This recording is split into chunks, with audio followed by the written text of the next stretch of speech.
Happy Advent. I don't know about you, but even before Advent started, I've been getting ready for Christmas, thinking about it, doing the shopping, doing some decorating, that kind of thing. And you spend all this time getting ready for it, and you have to create, just the perfect mood, right? Because you're going to have Christmas and it's got all the feels and all that kind of thing. And I got thinking about the original Christmas and what that must have actually been like, and the contrast between that and my experience of what Christmas is like today. You could picture Bethlehem, and it's going to be a lot warmer than it is here. The hills are going to be green. There's gray rocks in there, and there's shepherds out in their field, and you know the story. A messenger comes to the shepherds, and the messenger announces the coming of the Anointed One, and that messenger's name was? It's Samuel. It's Samuel. I'm talking about the time that the prophet Samuel came and anointed David. David, you remembered, was a shepherd who lived in Bethlehem. And Samuel is going to anoint him and make him king. They already have a king. They got King Saul. But Samuel's going to say, no. We need a king after God's own heart. And David is going to be a great king in many ways. In a lot of ways, he's going to make a lot of very, very serious mistakes. But God is going to give him a promise anyway. God is going to promise him that one of his descendants is going to be on the throne forever. And so what happens is David dies, his son Solomon becomes king, so one of David's sons is king. But then Solomon dies, his son Rehoboam becomes king, and then there's going to be this civil war, and the kingdom's going to split in two. And it's like, okay, well, David's son is still on the throne of Judah, but not on Israel, where the capital's now Samaria. But that's going to go on for several more generations, and then after a couple hundred years, the Babylonians are going to take over, and they're going to take the last descendant of David, a guy that they called Zedekiah. They're going to take him, and they're going to kill his sons in front of him, and then gouge his eyes out. And Zedekiah is going to die in prison, where the last thing he ever saw was his sons being killed. And the thing is, that would have looked like the promise to David is never going to be fulfilled, because the last of David's descendants who was on the throne dies in prison.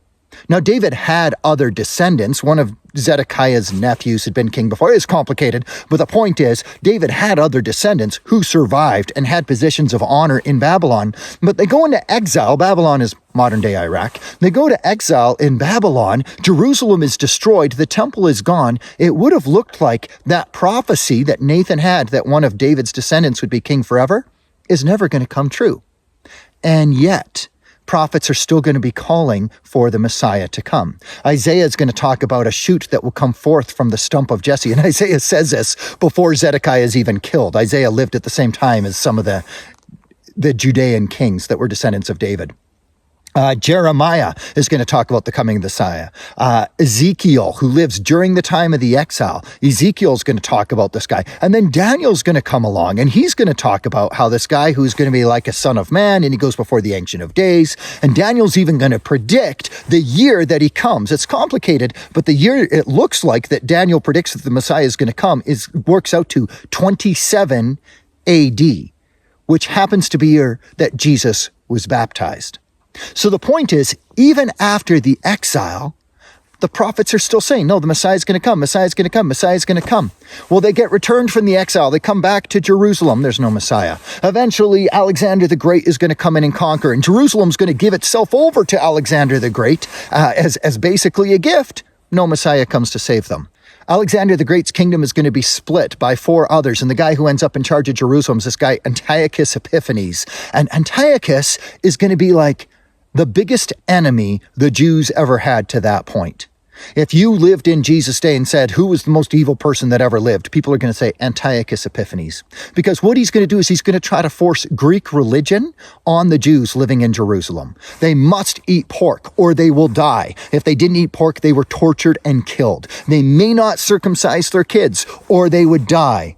Antiochus's thugs would take a woman who had her son circumcised. They would kill the baby boy, hanging it from their mother's neck, and then parade mom through the cities bare-breasted before flinging her off the walls. Right? This guy was absolutely brutal. He set up worship of Jupiter in the temple. They slaughtered pigs on the altar of incense in the temple. Eventually, the Jews are going to fight back, and the guy who's going to end up in charge is going to be called Judas Maccabeus. And he's going to actually succeed in overthrowing the Greeks who were running Jerusalem. This is what the Jews celebrate to this day. We call it Hanukkah. But Judas Maccabeus was not the Messiah they were waiting for. He was not a king in the line of David. He's not even in the line of David so far as we know. And so he's not the Messiah. After him, other guys are going to rise up, and John Hyrcanus is going to be one of them, and he's going to rise up, and he's going to conquer more land and get people circumcised, make them all be part of the people, but he's not the Messiah. They're still going to be waiting for the Messiah in Jesus' day. In Jesus' day, as you know, the Romans were by that time in charge, and the Romans had a puppet king in there called Herod, and Herod was paranoid. Herod, not only was he not in the line of David, the guy was not even Jewish. All right. His mother was an Arab.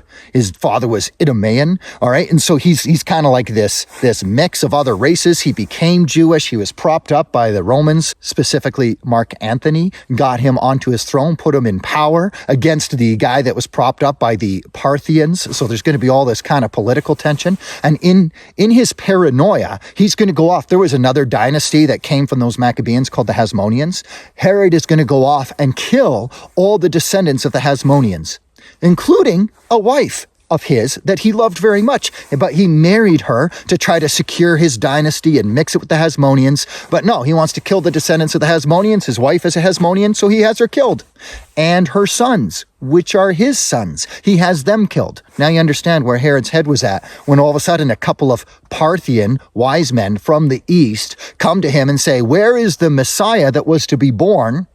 Messiah meaning a king in the line of David, an old, long-dead dynasty. No wonder Herod went around and killed all the babies from the Davidic line from the town of Bethlehem if he was so paranoid that he would kill his own sons just to destroy the Hasmonean line. That's Herod. The Jewish historian Josephus talks about 4 main philosophies in the time of Jesus. And you hear about several of them in the Bible. You hear about Sadducees and Pharisees and Zealots, and there's a 4th one called the Essenes.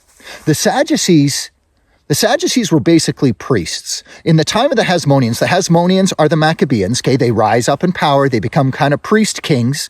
You got these Jewish priest kings who are kind of ruling everything. Well, their descendants, their people, basically end up being the Sadducees. So they've got a lot of power in Jerusalem, and they're centered in the temple. They're the priests. They're the ones who offer worship, and they think the temple is the center of everything. The Pharisees are another philosophy. The Pharisees, the word Pharisee comes from a word that means separatist, right? So they're opposed to the Sadducees. They're like, no, you Sadducees, you guys aren't living righteous lives. You're sucking up to Rome. Rome, in fact, would control who got to wear the ephod. Remember that breastplate that the Jews wore, the Jewish high priest wore? The Romans kept that in the Antonia fortress, which Herod named after Mark Antony. Okay, they kept that in the Antonia fortress, and they decided who was going to be the high priest. The high priest had his daughter married off to King Herod. So the Sadducees are all just tied in with the politics and the power, and the Pharisees are like, no, we need to be righteous. Remember when the Maccabeans revolted against the Greeks, the reason they revolted is because they weren't allowed to be circumcised. They were being forced to eat pork. They were not living according to the Jewish rules. And the Pharisees are going to say, no, we must live according to the law. That's why they're so legalistic. That's why there's all those weird conversations in the New Testament where the Pharisees are like, what? You picked grain on the Sabbath on a Saturday? You picked a head of grain? You worked on a Saturday? No, you must not. It's because they were descendants of the Maccabeans who wouldn't even fight back on a Saturday because that would be doing work on a Saturday until the Maccabeans realized they were going to be destroyed if they just sat idle and waited for the Greeks to kill them on Saturdays. So that's the Pharisees. The Zealots also took inspiration from the Maccabeans. They said, hey, look, those Jews were able to go back and fight against Antiochus Epiphanes, that Greek army, the most powerful people in the world, and the Jews rose up, and against all the odds, they were able to kick him out of Jerusalem and reconsecrate the temple and get control. So now you got this third philosophy, the Zealots, who are like, we need to go to war against the Romans, and God's going to fight for us because he's the one that gave us this land. He's the one that wants Jerusalem for his capital, so he's going to fight for us. We're going to destroy those Romans. Let's go to war. And lastly, there were the Essenes. The Essenes rejected this whole thing. They went off and lived by the Dead Sea. They were like monks who were waiting for the end of the world. Okay? They would read all the prophecies and they thought, man, the end of the world is coming. The Messiah is coming. But check it out. The Essenes did not think one Messiah was going to come, a descendant of David. They thought two Messiahs were going to come. One was going to be a kingly Messiah, a descendant of David. The other was going to be a priestly Messiah in the line of Melchizedek. Have you heard that before? Because in Hebrews, it talks about how Jesus was a priest in the line of Melchizedek. I wonder if the author to the Hebrews maybe was familiar with this Essene philosophy. So this is the stage. Okay, you got the Herodians, right? King Herod and his people, the Herodians who are paranoid that the Messiah is going to come, and they're willing to kill babies in order to stop him from coming. The Sadducees who do not want the Messiah to come because they're happy with the status quo. They have all the power and all the money. They're not looking for him. You got the Pharisees who think that the thing that they need to do is be super righteous so that the Messiah will come and build that perfectly legalistic society that they think is the ideal. Then you got the Zealots who are like, yeah, the Messiah is going to come and he's going to be a warrior and we're going to go to war against the Romans and we're going to kick them out. And then you got the Essenes who think the world's about to end and there's going to be two Messiahs, a king and a priest. And here's what's crazy. All of them were wrong. None of them had the right idea of who Jesus was really going to be. They all had these different pictures, these different competing philosophies, and they all expected the Messiah to fit in with what they had decided the Messiah was going to be. I'm fascinated by the fact that the wise men, who we think came from Persia, okay, they were probably Parthian, Magi is what you would call the priestly class there. They were pagans, and yet somehow when they looked at the stars, they determined that the Messiah had come, and it's weird that they got it right.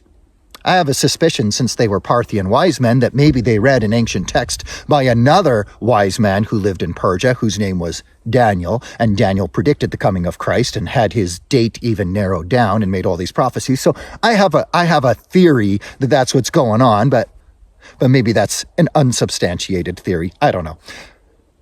Fun idea, though. Here's the point. They expected the Messiah to come around the time that Jesus came. A lot of them were expecting him. The Sadducees, not so much. The rest of them, they were expecting him to come. But they didn't expect him to come the way that he did. Instead, they expected him to come and affirm their own ideology, affirm their own echo chambers. I wonder if we're like that today. I wonder if we're expecting Jesus to fit in with my own politics and my own ideology. People keep talking about how we're becoming more and more polarized, right? Josephus in his time, he could say, oh, there's four main philosophies. There's the Sadducees and the Pharisees and the Zealots and the Essenes, and he could do that. I wonder what people would say about our world right now, right? You got the woke and the MAGA and the Christian nationalists and the conspiracy theorists, and even within Christianity, you got the rad trads and you got the liberals and you got the charismatics, and that's just Catholicism, where we have more unity than Christianity as a whole. And here's what we're doing. We are in our little ideological camps, and we are constantly consuming media that confirms our ideology. The reason I was thinking about this is I was thinking, what should I do this year for Advent to prepare for Christmas? I don't know if you know this, but traditionally Advent was actually a time of fasting. This is the hardest time of year to fast because everywhere you go, people are handing out treats and having parties and getting together and doing this and doing that. I work in a school. There are treats in the staff room all the time around Christmas time. How do you fast at this time? And so I thought, is there something else that I could do? Is there an additional prayer or something? And then I got thinking about this ideology thing and how we all get locked into our own little circles and our own little echo chambers. And I thought, wouldn't it be great to prepare for Christmas by abandoning my echo chamber, abandoning my news feed, right? I'm going to stop listening to the news that projects my bias. I'm going to stop listening to podcasts that reinforce that. I'm going to stop watching YouTube videos that are fed by an algorithm that says, oh, this is your bias. Here's more videos that confirm your bias. I'm going to stop doing that. Instead, what I'm going to do this Advent season, I'm going to spend more time reading actual books, paper books, written by saints, timeless classics that are not like, what is the ideology of 2025 and what is everybody thinking right now? No, I'm going to actually spend some time reading those things and seeking Christ on his own terms. And I'm going to ask Christ to reveal himself to me instead of saying, boy, Christ better fulfill all the ideologies that I've already got in my mind. That's my plan for Advent, and I encourage you to do likewise. God bless you as you prepare for Christmas, and I hope you have a Merry Christmas.